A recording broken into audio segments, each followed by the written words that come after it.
Good evening all and welcome to the June Content Bonanza. I don't know how many of you here remember when I used to post every single day. Well, for June we're bringing it back. New stories, brand new, every single day, Monday through Friday. Fat compilation on the weekend just to top it off. And tonight for you, a very popular topic, middle of nowhere. But be warned, some of these stories are extremely graphic and very scary, so viewer discretion is advised. But for now it's time to get comfortable and let the darkness take control. In college, my best friend and I had a summer job culling trees on a remote property about 50 kilometers off from the nearest hospital or ambulance station. We both got the job at the same time and worked there for nearly 3 summers in teams of 5 guys. We were all highly skilled with the equipment and had undergone extensive safety training. 2 of the guys on the team were professional arborists. We had all the gear, chaps, helmets, gloves, everything. But as anyone who's spent time working with chainsaws will tell you, no amount of training or equipment can completely prevent unpredictable accidents. It was late August. We had just finished downing a 30-foot white pine and were in the process of removing the branches. My best friend was working his way down the trunk, methodically slicing through limbs like we'd done 100 times before. But this time, something went wrong. He hit a knot, a thick, misshapen one, and the chainsaw kicked back violently. I can still hear the horrible whine of the chain as it jerked out of control. Because of the awkward position he was in, the saw sliced into the beam between his chaps and his belt.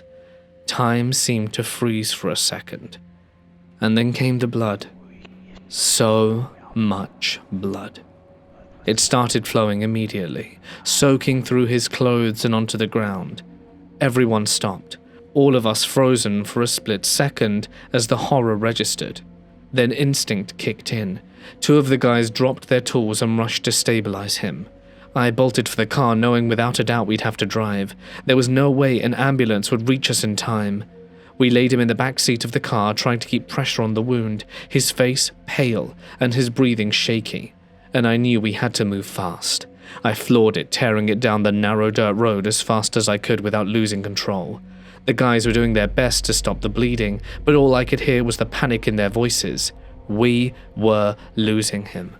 About 10 kilometers in, we finally hit a patch with cell coverage. I immediately called for an ambulance and arranged a rendezvous point along the highway, but I knew deep down we might not make it in time. I pushed the car faster, speeding down that lonely stretch of road, my hands white-knuckling the steering wheel. Every second counted. When we hit the 416, I floored it. I was going faster than I ever had in my life, praying that nothing would go wrong. But that's when we hit a nightmare scenario. About 25 kilometers from the hospital, we came across 2 cars, a white Nissan Altima and a Subaru Forester driving side by side and blocking both lanes. They weren't speeding. In fact, they were going slower than the speed limit, hovering around 75 kilometers an hour in an 100 kilometer an hour zone. I flashed my lights, honked desperately trying to signal that this was an emergency, but the woman in the Altima wouldn't budge. She slowed down deliberately. She matched the speed of the Subaru boxing us in. I was screaming at the wheel, begging for her to move, but she wouldn't. And for 10 agonizing minutes she kept us trapped, her brake lights taunting us. Blood was soaking through every bit of fabric we had in the car, and my best friend's pulse was growing weaker by the minute. I can still remember the plates of those cars burnt in my brain. When we finally got to the next exit ramp, I managed to squeeze past her on the inside and gun it. One of the guys in the back was covered in blood and was so enraged that he grabbed a blood-soaked t-shirt and threw it out the window as we passed. The t-shirt hit the hood of the Altima, leaving a streak of red as it slid up and over her windshield. I hoped to God that it would help her realize what she'd done. 5 kilometers down the highway, an OPP officer, like a state trooper or highway patrol, pulled alongside us, lights flashing. He saw what was happening, matched our speed and cleared a path for us. At that point, my friend's pulse was barely there. The ambulance was waiting another 2 miles down the road, and when we got there they transferred him within seconds. I jumped into the ambulance and we tore off towards the hospital. But it was too late. My best friend died less than a kilometer from the hospital, just minutes away. While I was in the ambulance, the guys were back on the side of the road explaining everything to the officer when, unbelievably, the woman in the Altima showed up. I wasn't there for this part, but I heard all about it later. She marched up to the officer, completely oblivious to the blood-soaked scene around her, and started ranting about dangerous driving and how we were going to kill someone. She had no idea. The officer calmly led her to look inside my car, where the seats and floors were soaked in blood. Then he pointed to the other guys from my crew, covered head to toe in blood. He explained what had happened, and asked if what we said about her impeding the flow of traffic was correct, and she went silent. She was cited for several offences, including unnecessary slow driving and dangerous driving. While he was writing the ticket, another call came through on his radio. It was about my friend. He stopped writing, walked over to my crew, and quietly told them that my friend had passed away. He didn't tell the woman in the Altima, but my crew sure did. Afterwards, the guy got in the car and came to meet me at the hospital. On their way there, they saw the Subaru Forester pulled over by another OPP officer. I hope they got what they deserved too. Here's the thing. If someone is trying to pass you, especially if they're flashing their lights or clearly in a hurry, just move over. You never know what's happening behind you. It might not be some jerk trying to get ahead. It might be someone rushing a loved one to the hospital, a child having a diabetic attack, or a tree surgeon bleeding to death in the back seat. Getting out of your way costs you nothing, but it could save a life. One summer, my family went camping deep in Olympic National Park. We had set up our tents near a quiet creek, miles from the nearest road. Early one morning, we packed our day bags to hike up one of the less traveled trails that wound into the higher country. As we left our site, we passed a group of young men at a neighboring spot, scruffy, loud, and clearly not your usual backpackers. They had 3 battered pickup trucks, all heavily loaded, and I watched one of them casually smear mud across the license plate of one of the vehicles. He looked up just long enough to notice me watching, then turned away. We didn't think much of it at the time. As part of tradition, we carried trash bags to pick up any litter along the trail. And about a mile in, we began to notice strange debris scattered along the path. Small, charred scraps of clothing at first. We assumed it was trash from an old fire. But the further we walked, the more concentrated and specific the items became. At first, there were bits of white, long underwear, then scraps of drab, green fabric that looked like uniform pants or maybe a work shirt. Then we found a burnt strap that unmistakably belonged to a bra. Some of the clothing still smelled faintly of smoke. Others had that acrid chemical scent burnt synthetic material leaves behind. Following the trail of scraps, we veered off the main path.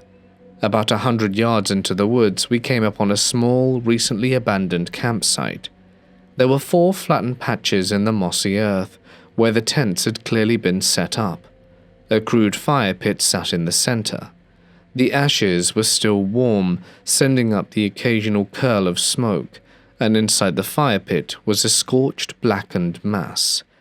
It was impossible to tell what it had been, but the smell stopped us. Something beyond wooden fabric had burnt there. The entire clearing had an atmosphere that I struggled to describe. The air was too still, like the birds didn't even want to acknowledge that place, and we felt like we were being watched. But when you turned around, there was nothing there, just the deep green silence of Olympic forest. The hair on my arm stood up. I could tell everyone else in the family felt it too. No one wanted to speak while we were there.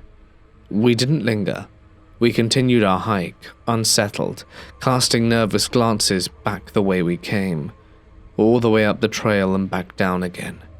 We kept circling back to that strange campsite in the smoldering pit. Who had been staying there? Why burn clothing especially so thoroughly? As we returned to the trailhead that afternoon, we were surprised to find a dozen forest rangers gathered near the stables. Several were preparing to mount up a ride into the backcountry. One of them flagged us down and asked if we had seen any signs of a female ranger. She hadn't returned to her post the night before, and radio contact had been lost since midday. We then told them everything about the young men, the smeared license plates, the burnt clothing trail, and the eerie campsite. The lead ranger grew visibly tense as we described the area. They took down every detail we could remember and thanked us grimly. But we never did find out what happened.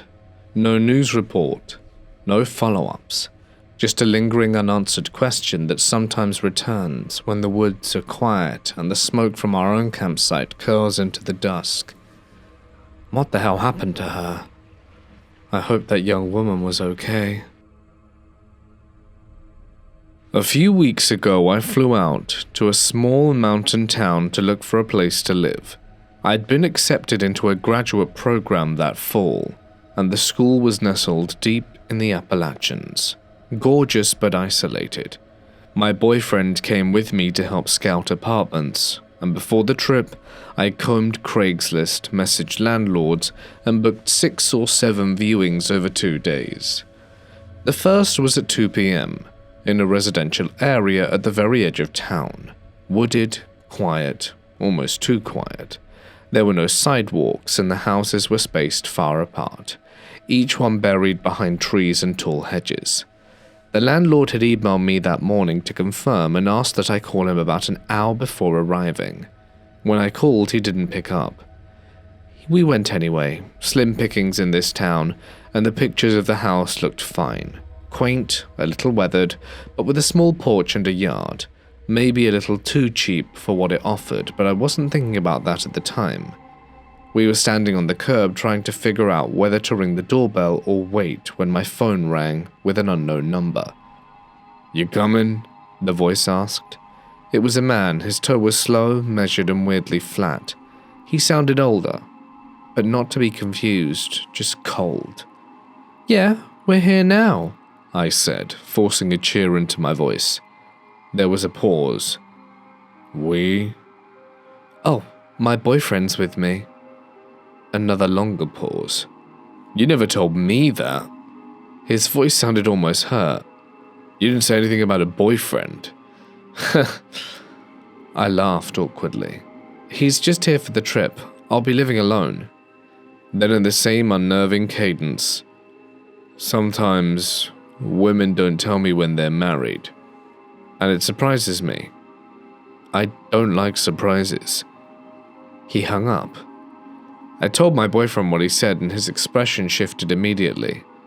"Let's go. We'll find another place." But I hesitated. We'd just flown down for this. Maybe the guy was eccentric. Rural people can be a bit odd, right? Not everything's a red flag. As we debated, a man slipped out of the house and headed for a rusted-out old sedan parked down the block, mid-20s, skinny, eyes constantly scanning. His clothes were rumpled and stained, his hair stringy with grease, and he glanced up at us just once and practically sprinted to his car and peeled off so fast his tires screeched. That should have been the moment we left, but instead we stayed. And a few minutes later the landlord arrived. He was in his 50s, tall and broad-shouldered and built like someone who still chops his own wood. He wore jeans, stained dark at the knees, and had a long-sleeved shirt that might have once been white. He didn't smile or blink. "I'd shake your hands, but mine are dirty," he said slowly. My boyfriend asked, "From what?" The man didn't look at him. He kept his eyes on me. "Work." From that point on, he barely acknowledged my boyfriend at all. Every question he asked was directed at me. What program I was in? Did I have other places lined up? Would I really be living alone? My answers grew vaguer. My boyfriend, sensing the shift, started asking questions too, normal ones like how long the house had been for rent, what utilities were included. The landlord ignored him, didn't even look at him. Then without transition he said, "Let me show you the basement." We followed him around the back of the house, down a gravel path that crunched like broken teeth. The rear of the property backed up into dense wood, with no neighbors, no eyes. The door wasn't a basement entrance built into the house. It was a shed, separate from the main structure. He opened it with a rusted key, and inside there were stairs going straight down into the darkness. He flipped the light switch, but nothing happened. He didn't react. He just stood there at the top of the stairs staring into the dark. He muttered. Then he started descending 1, 2, 3. He paused in the shadows maybe halfway down. On you coming? There's nothing to see if the light doesn't work, my boyfriend said firmly. The landlord didn't move, just lingered in the dark like something waiting. Then without a word he climbed back up, stepped outside and closed the door behind him. Inside the house things only got worse. The front door, our only exit, clicked shut and locked itself. When my boyfriend tried the handle, the man's mood shifted immediately. Don't touch that. It stays closed. He claimed a grad student was living there already, but the signs didn't make sense. A few t-shirts in the closet neatly folded, a bowl of plastic-looking fruit on the counter, generic textbooks stacked on the kitchen table. No shoes by the door, no clutter. Nothing indicated that anyone had ever lived there. There was no food in the fridge, no utensils and no trash, no toothbrush in the bathroom. Like a museum of fake domestic life. There was only one door we hadn't seen, the attic. When I asked about it, he immediately shut me down. It's not finished. You don't want to see that, it smells bad. He gave different reasons in under a minute. Furniture up there, construction, not safe. But the real reason was the smell. Near the attic door, the air soured, thick, meaty rot like wet garbage. My boyfriend caught my eye, we didn't speak. We made an excuse, another appointment across town and headed for the front door. My boyfriend unlocked it when the landlord wasn't looking and we stepped outside like we were walking on ice, and the man followed. He walked us to the driveway and pretended to fumble with his car keys like he was going to leave. But the moment we turned the corner and looked back, we saw him slip around the side of the house and go back inside. Not to his car and not to his keys. That night at the motel, my boyfriend wouldn't stop digging. He found the Craigslist listing again, traced the phone number and found the man's name. He wasn't a realtor. Never had been. The house, it was his. And that tenant, the grad student he kept talking about, no one we could find had ever lived there. I think we escaped a very dubious situation. I was out somewhere in the middle of nowhere, the Bitterroot Mountains in Montana, during the summer, when I walked into what honestly looked like the start of a horror movie. Some poor dude with zero outdoor experience, like didn't know the first thing about camping or hiking, had got himself into a seriously bad situation. It was around 7 in the morning when I came across the campsite. Right away, I noticed how weirdly quiet it was, no birds, no wind, just dead still. Then I spotted the tent, or what was left of it, shredded to hell under a tree.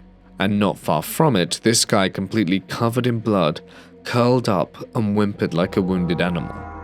I dropped my pack, grabbed my first aid stuff and ran over. He looked like he'd just lost a knife fight with some kind of monster, with deep cuts running from his shoulder down to his hip, and a bunch of puncture wounds on his back, and his arms and hands were torn up with what looked like defensive wounds. I patched him up as best I could, gave him some water and checked my map, and took off towards the nearest road. This was before smartphones were everywhere, and even if I had one, there's no actual signal out there anyway. Luckily, the road wasn't far, maybe a mile and a half, and I managed to flag down a guy in a truck who sped off to get help. And I hung back until rescue showed up. Took him about an hour. I led them back to the guy, and I was honestly convinced he wouldn't still be alive, but somehow he was. I helped them carry him out, and they offered to take me into town to clean up. I wasn't going to say no to that. After I cleaned up, I gave them my number in case they needed follow-up, and I went home. 3 days later, I get home and there's a message on my answering machine. Turns out the guy I found had decided to just head out into the woods on a whim with no real prep, just vibes. He heard somewhere that you're supposed to hang your food in a tree to keep bears away, which, yeah, is true, but he tied the food directly above his tent, like literally over where he was sleeping, and it wasn't even that high. So that night, a black bear comes through, smells the food, and tries to climb the damn tree using the guy's tent, with him in it as a stepping stool. He woke up to 4 bear paws digging into him as it reached up. Somehow he survived, and apparently told the hospital staff he was moving to the city and never setting foot in the woods again. And honestly, I can't blame him. In early 2015, I was preparing for a grueling endurance mountain bike race in the cloud-covered mountains near Pereira, Colombia. The race spanned over 80 kilometers of treacherous terrain, dense jungle, narrow switchbacks, and steep inclines that tested even the most seasoned riders. I'd never done anything like it before, but I was determined. Months of training had pushed me to the limits, and by the time April rolled around, I was confident I was ready. To simulate race conditions, I started doing solo overnight bike packing trips deep in the surrounding mountain. I'd ride into the remote wilderness, camp for the night, and push myself through brutal climbs the next morning. I packed ultralight gear, just the essentials, so I wouldn't be weighed down. My kit included a small tent, dehydrated meals, water purification tablets, and an emergency whistle. For safety, I always carried a fixed-blade knife and a canister of pepper spray, though I doubted I'd ever need them. The most dangerous thing I expected to encounter was the occasional stray dog. By late March, I was venturing deeper into the mountains, exploring less familiar trails. One particular weekend, I set my sights on a remote route that wound through Los Nevados National Park, an area notorious for sudden weather changes and steep, unforgiving trails. I left my small apartment in Pereira early that Saturday morning, pedaling through the misty mountain passes as the humidity thickened. The scent of damp earth filled the air as the dense jungle closed in around me. After about 4 hours of riding, I veered off onto an old, barely used trail that climbed into the heart of the jungle. It was tough going. Mud caked my tires, and the humid air clung to my skin. Eventually, I stumbled upon an overgrown path that led to a small clearing, and there, leaning against a moss-covered tree, was a Cannondale mountain bike, rusted and forgotten. Strange, I muttered, wiping the sweat from my forehead. It looked like it had been there for years, the jungle slowly reclaiming it. But there was no sign of anyone around, no camp, no trail markings, nothing. Just that abandoned bike. I shook off the unease creeping up my spine and kept moving, but something didn't feel right. As I pedaled deeper into the jungle, the air grew thicker and still. The usual sounds of birds and insects had gone unnervingly quiet. I kept glancing over my shoulder, feeling watched, but the path ahead was too inviting. I couldn't turn back now. I rode for another mile before deciding to set up camp. I found a small, relatively clear area tucked beneath a massive ceiba tree. As I pitched my tent, I noticed something odd. Scratches on the tree trunk. Long, deep gouges, as though something with claws had raked the bark. Maybe a jaguar, I thought to myself, but I was starting to feel bad. The night descended quickly, as it does in the jungle. I ate a quick meal, secured my food well away from the tent, and climbed into my sleeping bag. I was exhausted, but sleep wouldn't come. Every rustle of leaves, every crack of branches set me on edge. I told myself it was just the jungle, the wind, maybe a monkey. And around midnight, I woke up with a start. Something had woken me. I wasn't sure what, but my instinct screamed that I wasn't alone. I fumbled for my flashlight and shined it outside the tent, but there was nothing. But the jungle was unnervingly silent. No insects, no night birds, just still. I stepped out of the tent, my heart pounding. The air felt heavy and wrong. I did a sweep with my light, and that's when I heard it. Ayuda, por favor. A faint trembling voice echoed from the darkness beyond the tree line. Ayuda, por favor. A faint, trembling voice echoed from the darkness just beyond the tree line. They were saying help, please. It was a woman's voice, but there was something off about it. The words sounded distorted, like they were being mimicked, repeated. I stood frozen, with the hair on the back of my neck standing on end. Hello? I called out, my voice barely above a whisper. Ayuda, por favor. The voice came again, closer this time, but I couldn't see anything, just endless darkness pressing in on me. I took a step back towards the tent when I heard my name. Daniel. I froze.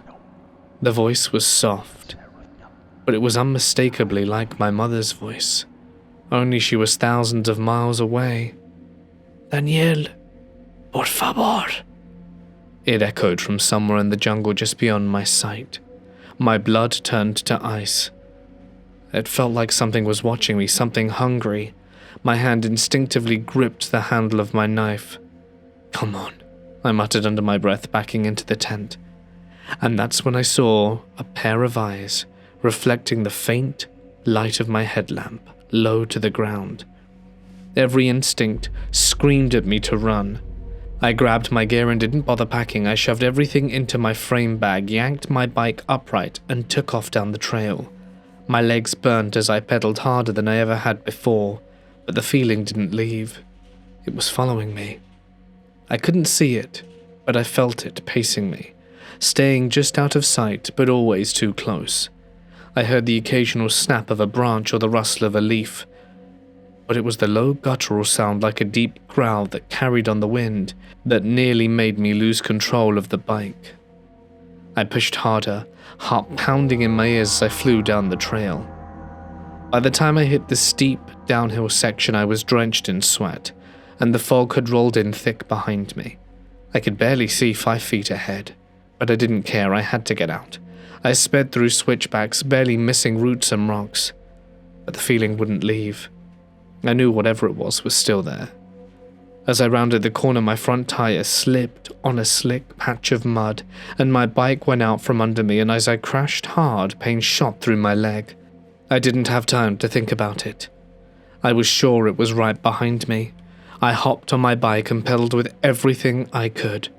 I didn't stop until I saw the faint lights of a small roadside village. My lungs burned, and my muscles screamed. But I kept going until I reached a dimly lit hostel near the edge of town, and I stumbled in, stinking, dirty, and nearly collapsing from exhaustion. I didn't manage to sleep that night. Every sound made my skin crawl. When I finally returned to Pereira the next day, I couldn't shake the feeling that something had followed me. A few days before my race, I met up with Don Miguel, an elderly local who had spent his life in those mountains, and I told him what happened. But that's when his face got serious. "You heard it," he said. "What?" I asked. "El tunche." I felt my blood drain from my face. Apparently this creature can mimic the voice of your loved ones, and if they have your name, they'll come after you. He didn't elaborate past that. I don't know what stalked me in those mountains, but I know I'll never go back to find out. Kentucky, 1984. I was 18 years old, broke, and desperate for escape. I worked double shifts slinging food to coffee at Shoney's, trying to drown the memories of home in cheap alcohol. My stepfather was a drunk with fists, and my mother turned her back every time he laid his hands on me. Every inch of that house felt soaked in trauma. So when Amanda, who was older, tougher, and reckless, offered me a room in her trailer across town, I jumped without thinking. It was a squat little mobile home in a worn-down park on the edge of the woods. Her bedroom was at the end. Mine was a glorified closet at the other. The room had a single window that was low to the ground with no curtain. At first, I felt free. Amanda and I worked late shifts, drank too much, and partied with the guys from work. We never thought to lock the doors, not in our sleepy little town, not in a place where crime meant someone forgetting to return a lawnmower. But that changed one night. We came home after closing and found the kitchen window curtain pushed up, and a lawn chair right underneath it. Like someone had been sitting there just watching us, watching the driveway. We brushed it off. Probably drunk us, forgot to close the curtain, probably bumped the chair. That's when we started locking the door. The feeling had changed. Something felt off. A few nights later, after too much pool and too many shots with our boyfriends, we came home and I was dead tired and ready to crash. I peeled off in my tiny bedroom and shut the door beside me. It was silent and still. I stood by the bed facing the window.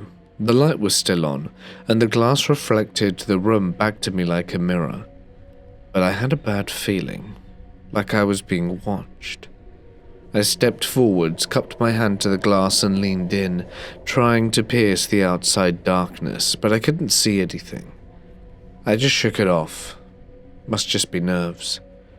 The people had been talking about some creep watching women through their windows. Peeping Tom stories felt too cartoonish to believe. I kicked off my shoes, pulled off my top, and the feeling hit me again, but more suffocating this time and stronger.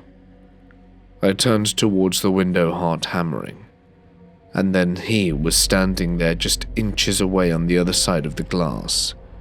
A man, tall and thin, face half hidden by shadow, and what looked like a hoodie or jacket pulled tight around his head, just watching me undress. I screamed loudly. Footsteps thundered down the hallway. My boyfriend Joe, Amanda, and her guy David burst in. I pointed, sobbing, trying to explain. But when they tore out the door, the man was already gone. The cops came and they took statements and told us the stories were true. Someone had been prowling the trailer park at night, watching women and standing in the dark. One woman claimed he'd been inside her house watching her sleep. Amanda lost it. She called the landlord and refused to spend another night there. To his credit, he didn't argue. We moved across town the next day, changed the locks, and nailed blackout curtains over every window. And that should have been the end of it. But then my cousin Denise, who lived in the same trailer park, told us what happened to her. She woke up in the middle of the night to something wet on her foot.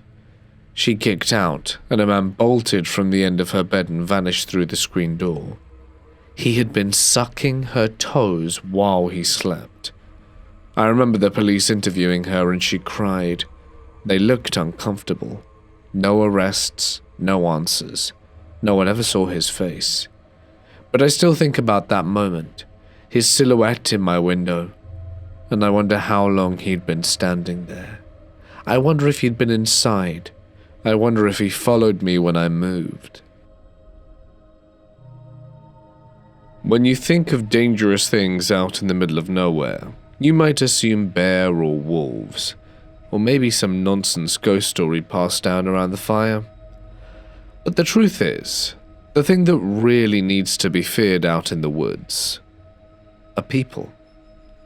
It was supposed to be a chill trip, 5 of us, all guys in our early 20s, out in a remote part of the national forest, well off the grid. Far from any cell signal, no rangers nearby, just dense trees, distant peaks, and a couple of coolers full of beers. Typical backcountry escape. We had a good spot too, near a stream, far from any marked trails. and we thought we were completely alone. Late afternoon, right as the sun was starting to dip, a dusty old van came crawling down the dirt access road. This wasn't a trailhead parking area. It certainly shouldn't have been there. At first we figured it was just lost hikers, or maybe hunters. But as soon as the van stopped, we knew something was off. Two guys stumbled out, with greasy, matted hair, torn up jeans, and one of them was barefoot. The other kept tugging his sleeve like something was going to crawl out from underneath. They didn't say hello. They didn't smile. They just loitered, standing there about 30 feet from our camp, wild-eyed and twitchy, like they hadn't slept in days.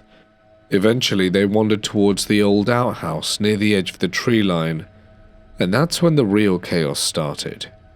We heard them shouting inside, not at us but to each other, screaming nonsense, animalistic growling mixed with slurred curses, then pounding, fists slamming the walls, like they were trying to knock the place down from the inside.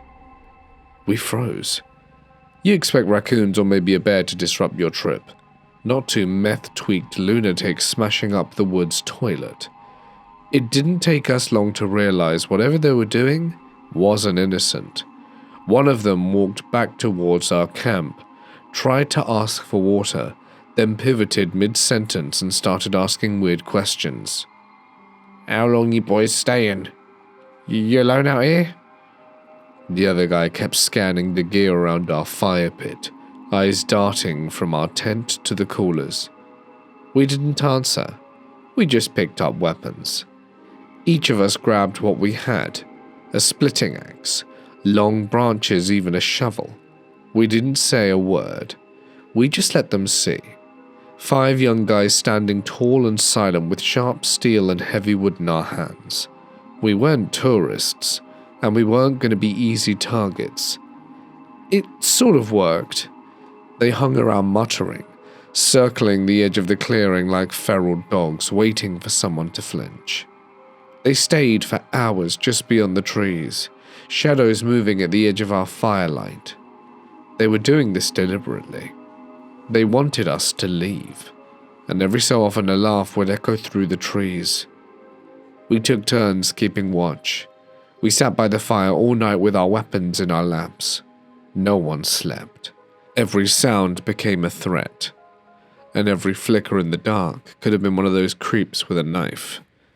By dawn they were gone. Van 2, no tracks, no sign. I've camped dozens of times before, but that trip changed something. Because the truth is, there's nothing more terrifying out in the wilderness than another human who has nothing to lose. One of my closest friends and I had a tradition we never missed, camping together every Thanksgiving Day, no matter where we were in life. It was our ritual, something we started over a decade ago and it stuck. Just the two of us, out in the cold, catching up and resetting. That year we chose a remote area deep in the Adrianax, not far from Blue Mountain Lake. We got there just before midnight, hiking with a headlamp and backpacks, the snow barely crusting the ground. There wasn't a single other car in the small half-buried lot. No other tents, no fires in the distance, just us, the trees, and the distant hum of wind brushing through frozen pine. The next morning we were up at first light. The sun had barely crested the treetops when we set out on a trail that looped around the lake we'd camped near before. One of those narrow, winding Adrianac paths that looked like it was carved by deer. The air was ice cold, chill and perfectly still. No birds, no squirrels, just the crunch of snow underfoot, and our breath misting out ahead of us. We were deep in conversation like always, talking about where life had taken us, how things had changed, how some things hadn't. That lake, still rimmed with frost, looked like glass framed in snow-covered stone. There wasn't a single ripple. Then we heard it, a branch snapping behind us. We stopped and looked around, but couldn't see anything. We hadn't seen a soul since arriving, so we figured it was probably a deer, maybe an old tree giving its way to the cold. But then we walked a little further, and we heard it again, closer and heavier. We turned, squinting in the forest, and that's when we saw it. There was a figure over 6 feet tall, standing behind the trees, maybe 20 yards off the trail, big, broad-shouldered and dark. It was still watching. For a second I thought it was a person in hunting gear, but then it moved slowly and unnaturally, and the shape didn't make sense. It was built like a bear, but it stood upright, no antlers, no fur, just massive. We had nothing but a dull pocket knife and a small sheathed blade, not exactly predator defense. We kept moving, trying to stay calm and trying not to run, but the thing was following us, still behind the trees, always the same distance back, moving when we moved. Then we found the buck. It was lying across the trail, torn clean in half. Fresh blood smeared the snow in huge arcs, with chunks of meat scattered into the underbrush like something had slammed it against the trees. The steam still rose from it, and we stopped dead. There were no tracks, no signs of struggle, just sheer carnage. We stood there for what felt like hours, not speaking. Then we turned and kept moving, fast but steady. Neither of us looked back until the trail curved, and when we did, it was gone. That's when we bolted. We tore through the forest, back to camp, breaking all the quiet we'd respected for the past day. We packed everything in under 5 minutes and hiked out like something was right behind us.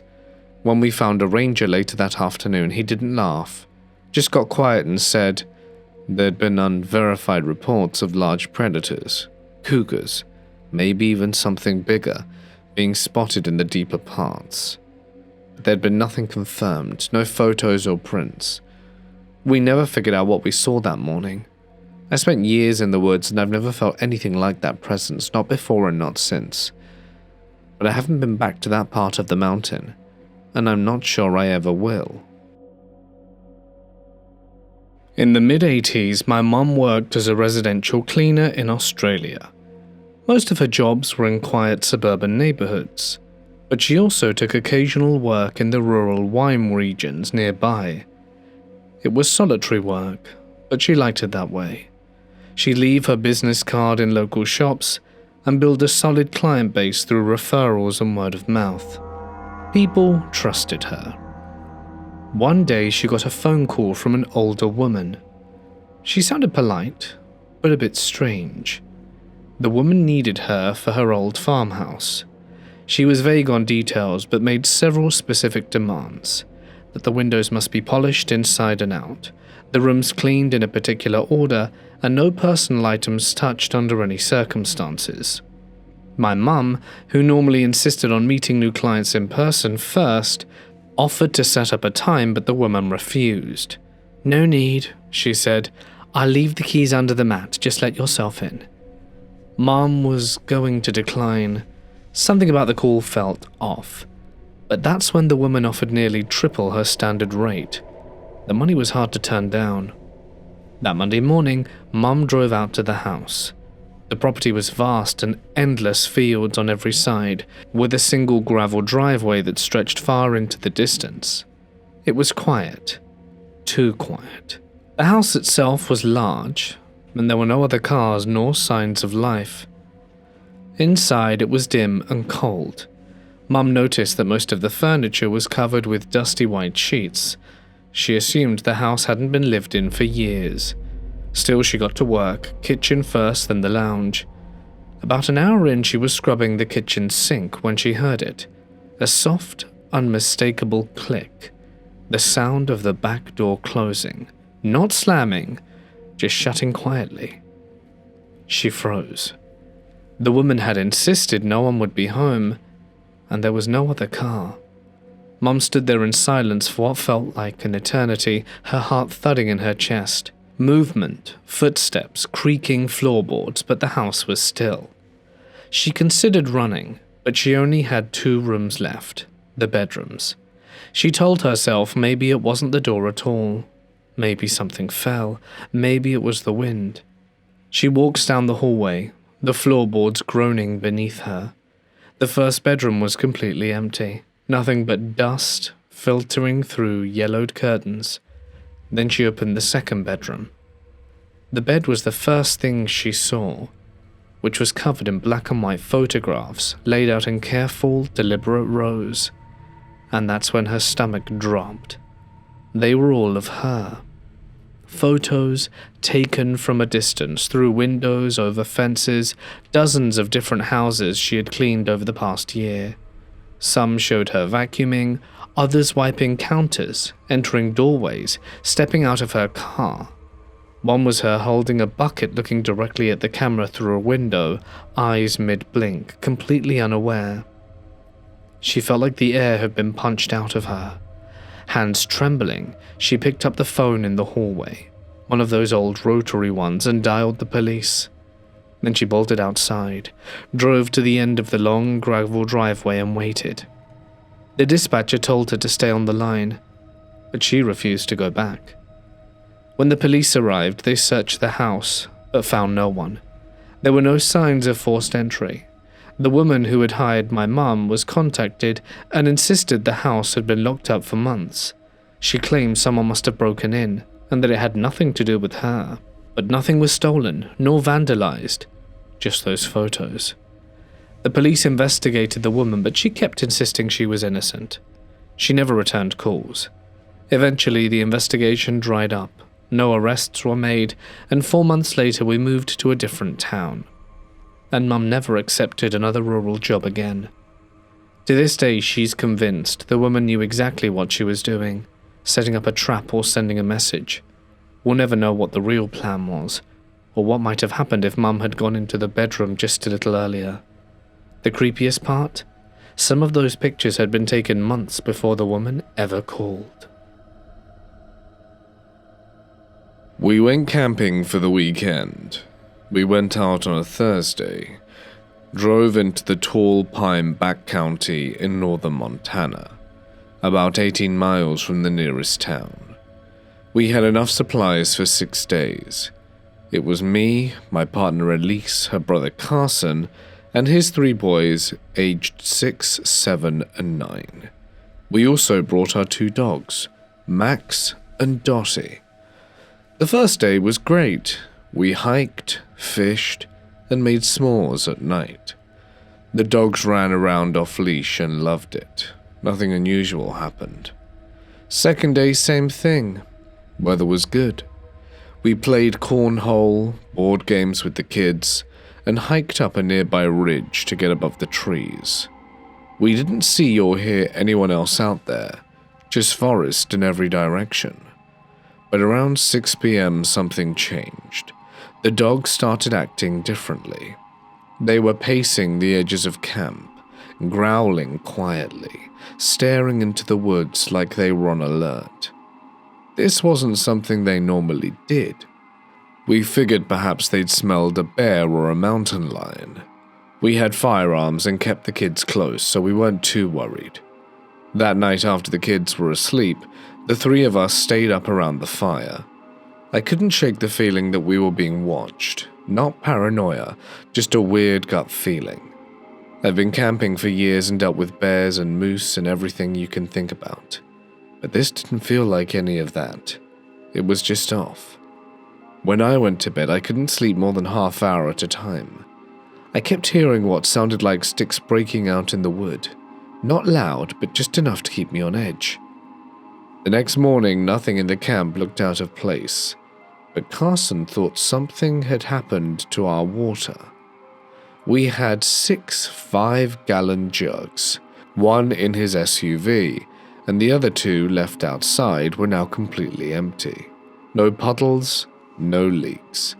We thought maybe the boys had knocked them over, but it didn't look like it. We talked about cutting the trip short. Elise and I both agreed that something didn't feel right.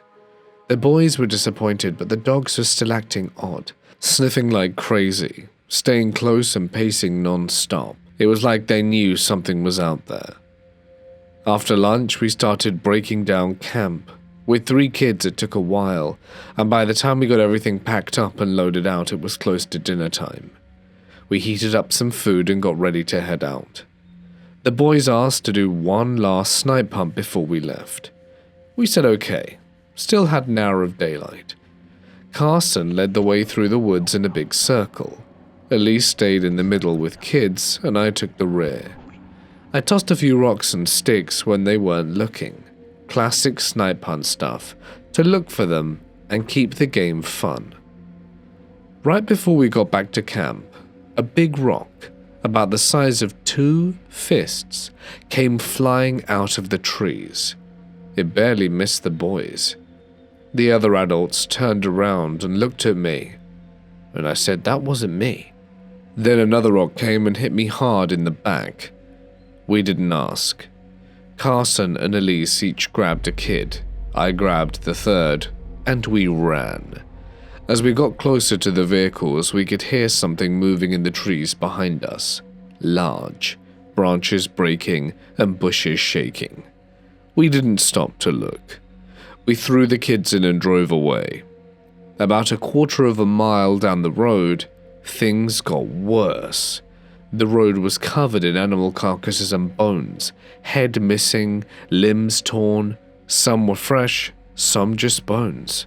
We had to steer around them to keep driving, and this went on for at least half a mile. After that, the road cleared up. A few more miles down, we passed a clearing with an old green school bus parked off to the side. I told Elise to wait in the car, and I radioed Carson, who was ahead of us, and got out to check the bus. It looked like it hadn't moved in years. Tires flat, windows covered with newspaper and tape, and peeling paint. Near it was a large fire pit. It was filled with bones. There were strange symbols painted on the bus, and hanging from the trees, little dead animals tied up with string. Definitely not a few of my favorite things. I didn't get any closer. I turned around and ran back to the truck. I got in and told Elise we were leaving. We caught up to Carson and drove the rest of the way back to the highway and didn't stop. We never reported it.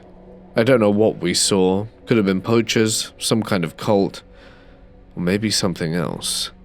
I don't really want to know, but we haven't been back since. I was pulling a fifth-wheel trailer somewhere in the desert on Old Highway 191, a long, empty stretch of road running through the heart of the southwest. It was just past noon, sun beating down, and we were outside a small town. It was hot and dry. My wife and our baby were in the truck. I got out, started jacking the trailer up and working on the tire. Then a pickup pulls up behind us. "Need any help?" the guy behind asks. There was something in his voice, or maybe the way he didn't wait for an answer, that put me on edge. "No, I got it." But he keeps walking.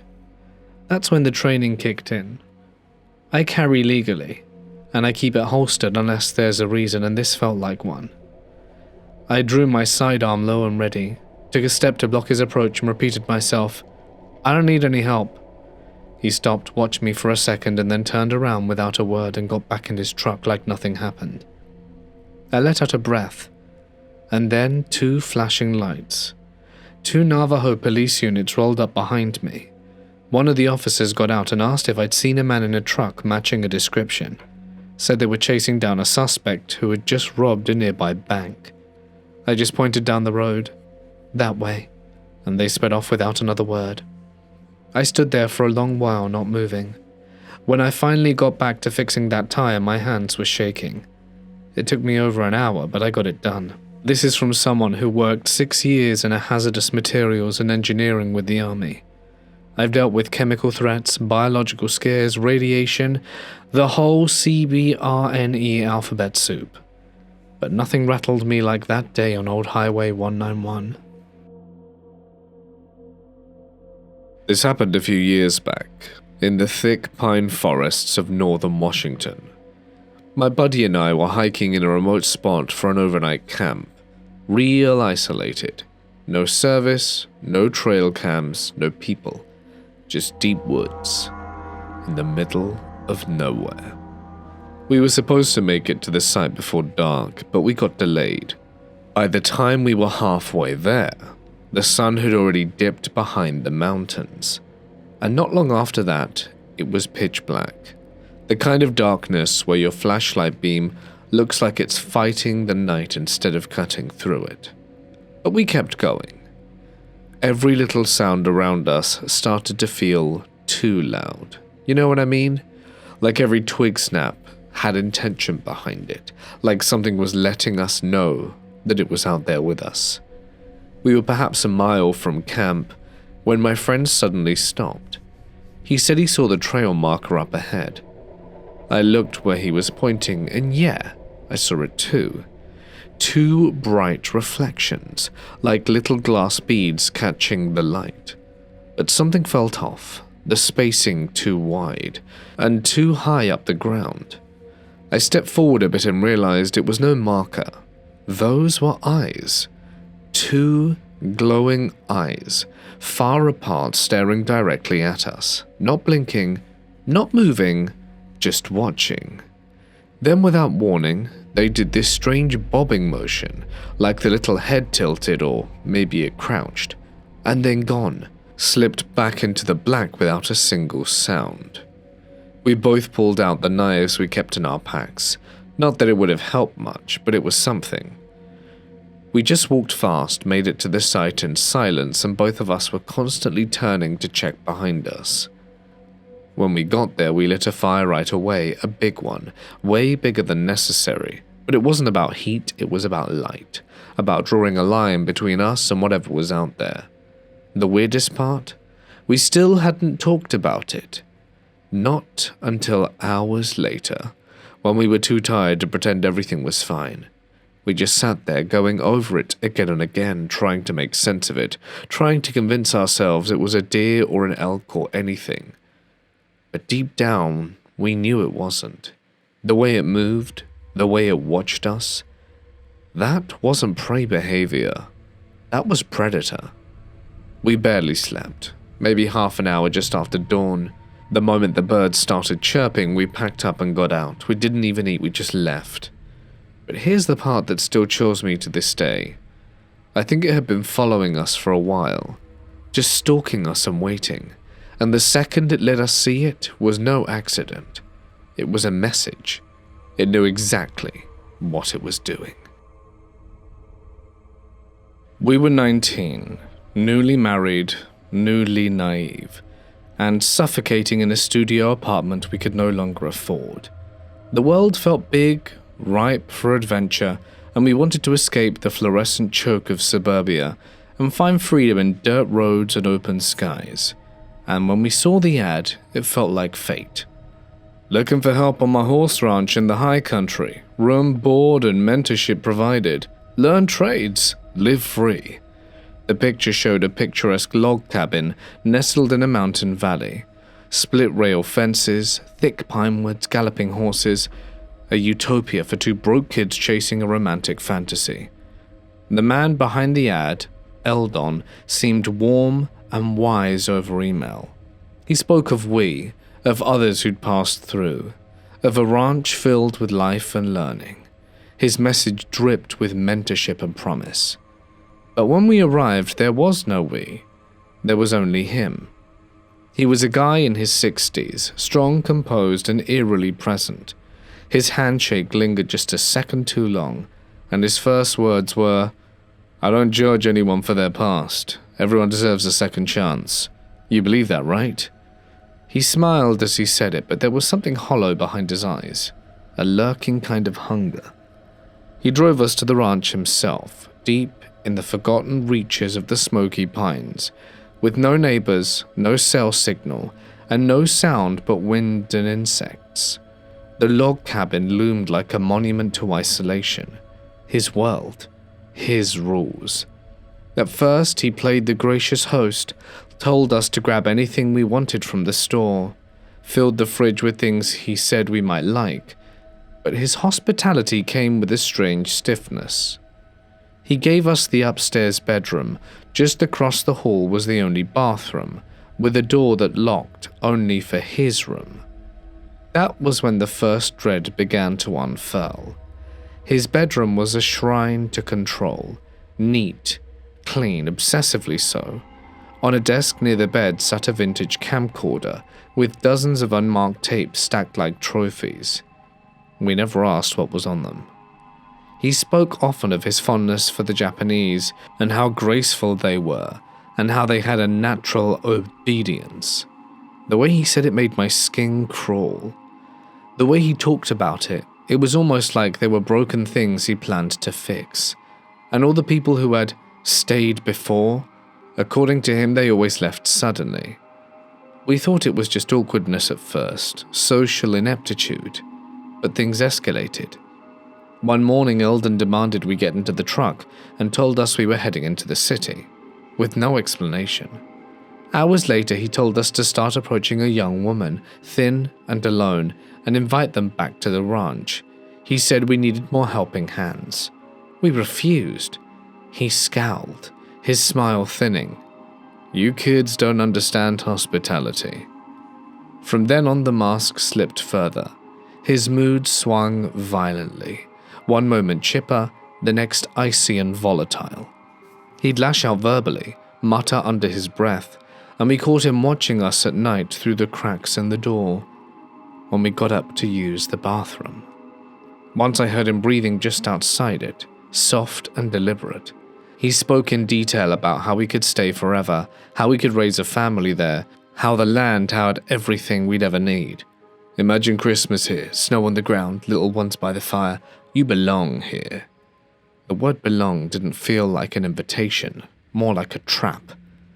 One night during a strange ritual under the full moon, a fire ringed with stones, odd chanting, and Eldon dressed in white robes, I knew we were in something wrong. My husband and I locked eyes across the flames. We were now no longer playing house on some whimsical horse ranch. We were being watched, tested, and owned. Then came the email from my mother. "Google him now." And we did. Arrest records, assault charges, a warning blog filled with stories exactly like ours, people who'd stayed at Devil's Hollow Ranch. They wrote about his obsession with Japanese girls, the broken bathroom locks, the hidden microphones, and the bizarre rituals. They watched his tapes. Some showed girls flexing their arms in front of the camera, confused and silent. One person described pages of grotesque artwork, women in bondage bleeding and smiling. He was never charged with anything more than assault. There wasn't enough evidence, not near enough proof, just enough fear to silence most. We booked our flight immediately, but telling him we were leaving, that was the real terror. I made up a lie about an emergency. He stared through me, eyes dark and unreadable. Before I could even finish my sentence, he said, "When's your flight?" Flat, cold, and robotic. He drove us to the airport smiling, offering to pay for our tickets if we ever wanted to come home, but we never looked back. Years later, I returned to the forum. Story after story, all echoing the same nightmare. Women who felt watched, couples who were isolated, people being recruited off the street. Some claimed to have escaped just hours before something terrible was going to happen. And he's still out there.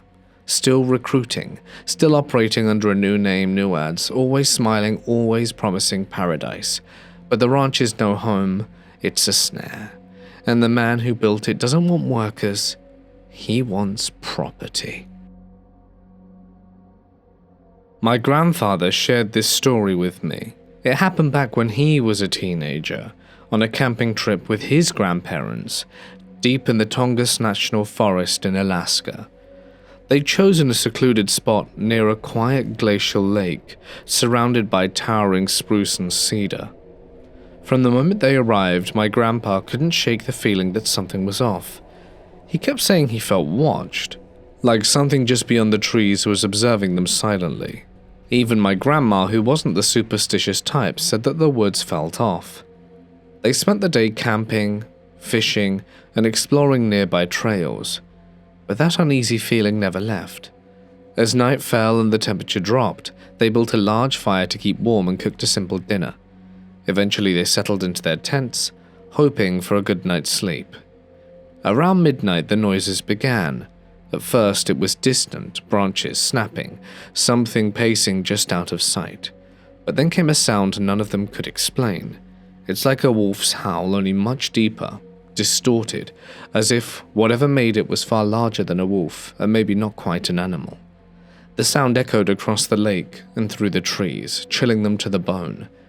Worried, my grandpa decided to stay up and keep the fire going. He sat by the flames with his rifle in his lap, staring into the tree line.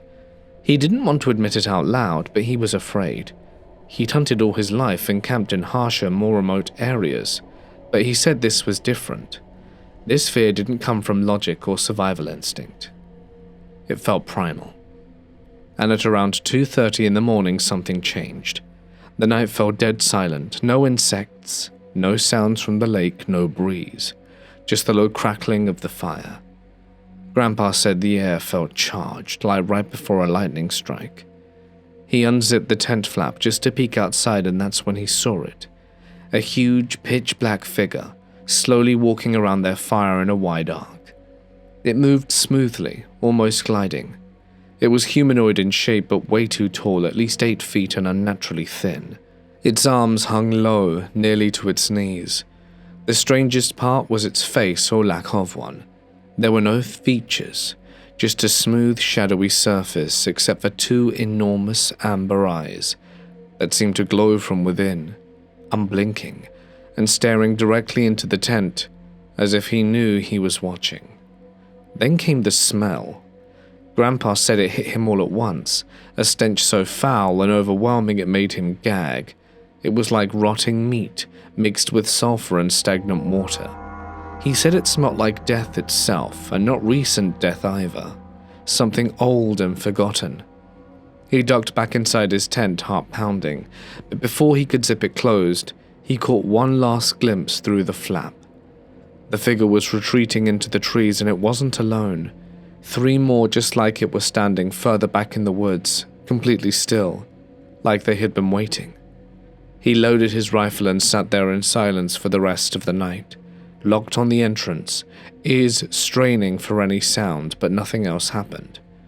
As soon as dawn broke, they packed up camp in record time and left without breakfast.